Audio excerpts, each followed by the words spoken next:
Hello students, welcome back. आज की इस वीडियो में हम सामाजिक विज्ञान आकलन कार्य पत्रक संख्या 6 को पढ़ेंगे। आपकी यह वर्कशीट 7वीं क्लास की है और 1 नवंबर के लिए है।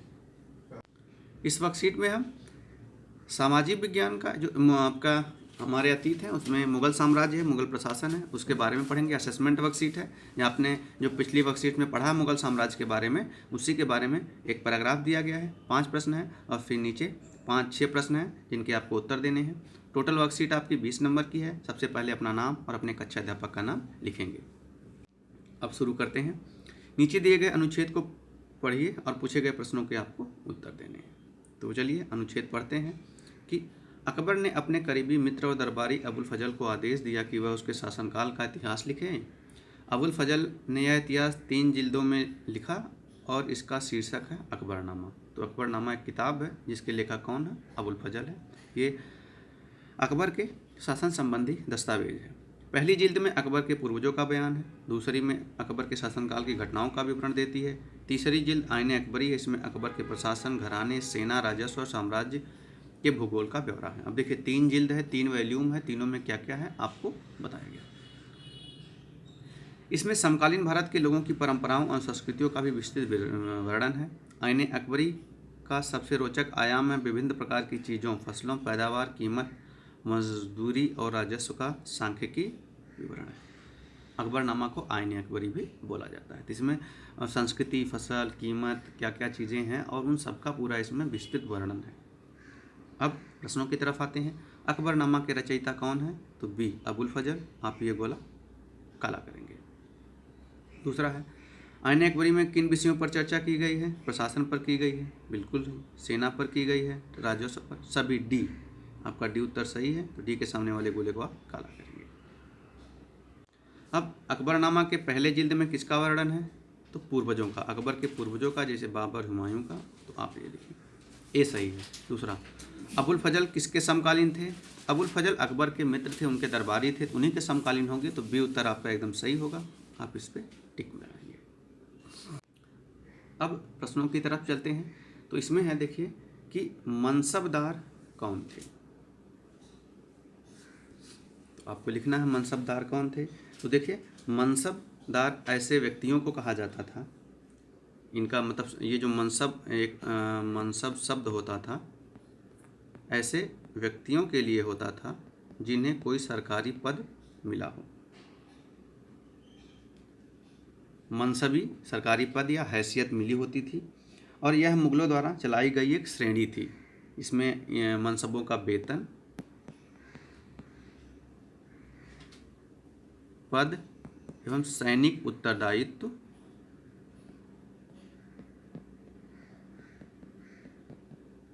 मिलता था। तो ये मनसब हो गए। दूसरा है जब्त व्यवस्था क्या थी? तो जो जब्त व्यवस्था है यह मुगल काल की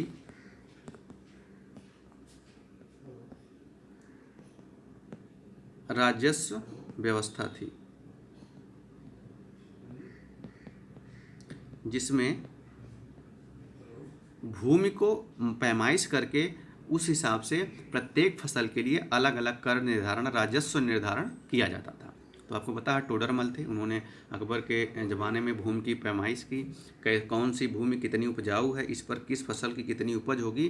तो हर प्रांत में भूमि राजस्व की अलग व्यवस्था थी कि किस फसल पे कितना राजस्व लगेगा, और उसी पूरी प्रणाली को जब्त कहा जाता था। अब आपको मुगल वंशावली पे संक्षिप्त नोट लिखना है, बिल्कुल इजी है। मुगल कौन थे?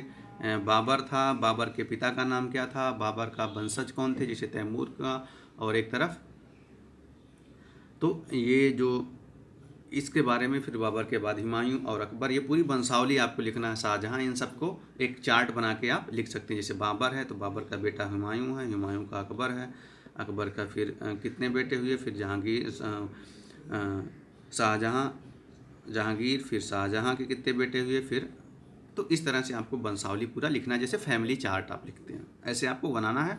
आपने देखा होगा, आपकी जो वर्कशीट आती थी उसमें भी बना था, तो आप वहाँ से एक बार देख सकते हैं। शाहजहां के विजय अभियानों पर एक नोट लिखना है। तो शाहजहां के विजय अभियान क्या क्या थे, इस पर आपको नोट लिखना है। ठीक है। शाहजहाँ के विजय अभियान के बारे में लिखना है। तो आपको पता है शाहजहाँ 1627 में शासक बना और इसने क्या क्या किया आपकी किताब में है। जैसे इसने अफगानों को हराया, और फिर अहमदनगर के विरुद्ध, अहमदनगर पता है दक्षिण भारत में, अहमदनगर के विरुद्ध चलाया।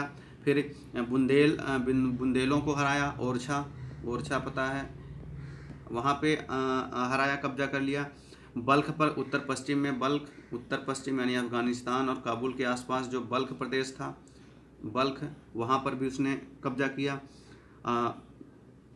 उज्बेक, आपको पता उज्बेकिस्तान जो है, तो उज्बेक जो जनजाति थी उनके खिलाफ उसने अभियान चलाया, वहाँ पर वो हार गया।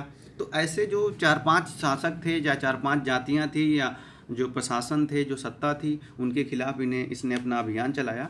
और इसमें इसका बीजापुर के खिलाफ भी सेनाओं में सुलह करने का इसने निवेदन दिया। तो आपकी किताब में ये सब लिखा है, इसे आप पढ़ सकते हैं और पढ़ के लिख सकते हैं।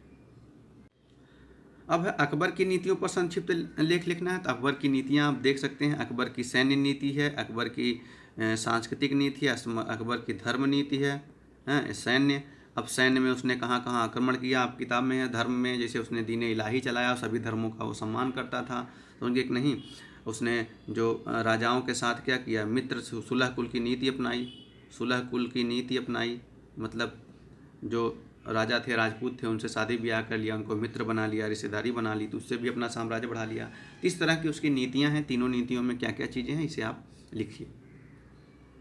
अगला है मुगल साम्राज्य के उत्तराधिकार परंपरा पर अपना विचार लिखना है आपको। तो आपको पता है मुगल साम्राज्य में जो उत्तराधिकार होता था पहले ज़माने में राजाओं में, तो लोकतंत्र होता नहीं था।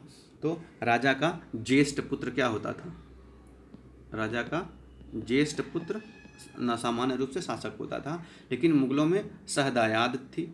सहदायाद यानी कि राजा के जितने बेटे होंगे सब में शासन को बांट दिया जाएगा। जैसे कि बाबर के बाद हुमायूं ने अपने राज्य को भाइयों में बांट दिया था। हुमायूं का एक ही बेटा अकबर था। अकबर के बाद फिर धीरे धीरे यह व्यवस्था साथ साथ तो चली ही, लेकिन बाद में युद्ध शक्ति का शासन हो गया। यानी जो भाई अपने भाइयों को हरा देता था, जो शक्तिशाली होता था, वही सत्ता हासिल करता था। जैसे शाहजहाँ था, 2 बेटे थे, खुसरो खुर्रम। तो शाहजहाँ ने अपने भाई को हरा दिया, और औरंगजेब उसने अपने भाई जैसे दारा शिकोह है उसको मार दिया, युद्ध में उसकी हत्या कर दी। और दानियाल था, तो जो इनके भाई थे औरंगजेब की, उसने अपने भाइयों की हत्या करके सत्ता प्राप्त की। इसी प्रकार से बाद में भी सत्ता का कोई फिर निश्चित रूप नहीं रह गया। अगर जो बड़ा बेटा है या भाइयों में बांट दिया गया शासन, या जो शक्तिशाली था या जो मंत्री थे, जो दरबारी थे, जिसका पक्षपात लेते थे, उसी को शासक बना देते थे। ये सब चीज़ें आपको लिख के अपनी वर्कशीट अपने कक्षा अध्यापक से शेयर करें। Thank you.